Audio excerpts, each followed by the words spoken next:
সাংবাদিক বন্ধুগণ, আসসালামু আলাইকুম।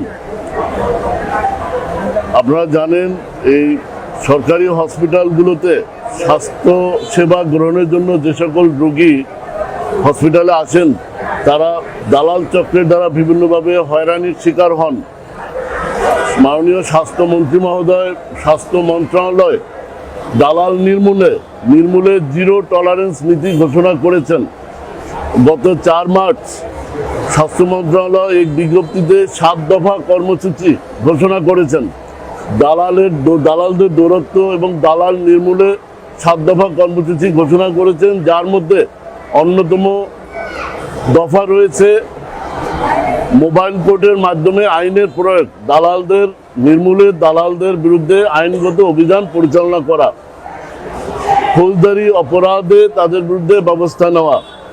এই ধারাবাহিকতায় আমরা বরাবরের মতো আজকে আমার ডান পাশে রয়েছেন এই শহীদ সোহরাওয়ার্দী হসপিটালের সম্মানিত পরিচালক, আমার বামে রয়েছেন র্যাপিড অ্যাকশন ব্যাটালিয়নের বিজ্ঞ নির্বাহী ম্যাজিস্ট্রেট। আমরা এবং র্যাব সমন্বিতভাবে 3টি হসপিটালে আমরা আজকে অভিযান পরিচালনা করি। শহীদ সোহরাওয়ার্দী হসপিটাল, হৃদরোগ হসপিটাল এবং পঙ্গু হসপিটালে আমাদের এই অভিযান, দালাল বিরোধী অভিযান পরিচালনা করা হয়। আমরা 3 হসপিটাল থেকে 20 জন এই দালাল চক্রের সদস্যকে গ্রেপ্তার করি এবং বিজ্ঞ ম্যাজিস্ট্রেট তাদের বিরুদ্ধে বিধি অনুযায়ী আইনগত ব্যবস্থা, জরিমানা, অর্থদণ্ড এবং কারাদণ্ডের ব্যবস্থা আদেশ প্রদান করবেন।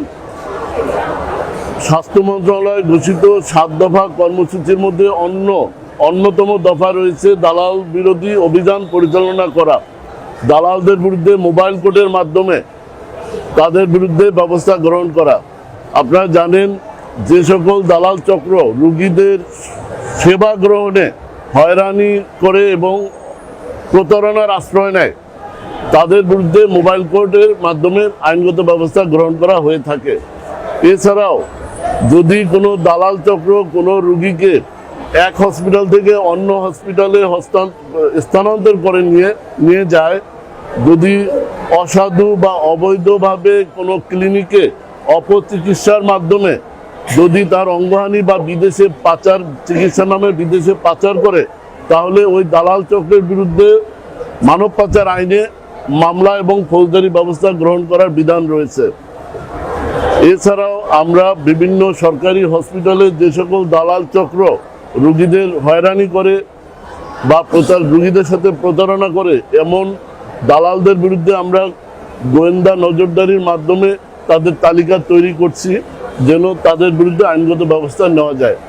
আমি স্পষ্টভাবে বলতে চাই, মাননীয় স্বাস্থ্যমন্ত্রী মহোদয় এবং স্বাস্থ্য মন্ত্রণালয় ঘোষিত যে দালাল নির্মূলে 7 দফা কর্মসূচি ঘোষণা করা হয়েছে, ইনশাল্লাহ আইন শৃঙ্খলা বাহিনী তাদের অংশটা আমরা পালন করব এবং অন্যান্য যে দফা রয়েছে সেই দফাগুলো হসপিটাল কর্তৃপক্ষ যারা আছেন এবং অন্যান্য যারা এর সাথে জড়িত আছেন তারা এটার বিরুদ্ধে ব্যবস্থা নেবেন। যদি কোনো হসপিটালের কর্মচারী, ওয়ার্ড বয় বা অন্য কোনো যারা যদি জড়িত থাকেন সেই বিষয়ে আমাদের সম্মানিত পরিচালক মহোদয় কথা বলবেন। আমাদের দালাল নির্মূলে আমাদের এই অভিযান এটা চলবে এবং আমরা দালালদের বিরুদ্ধে আইনগত সর্বোচ্চ ব্যবস্থা নিব।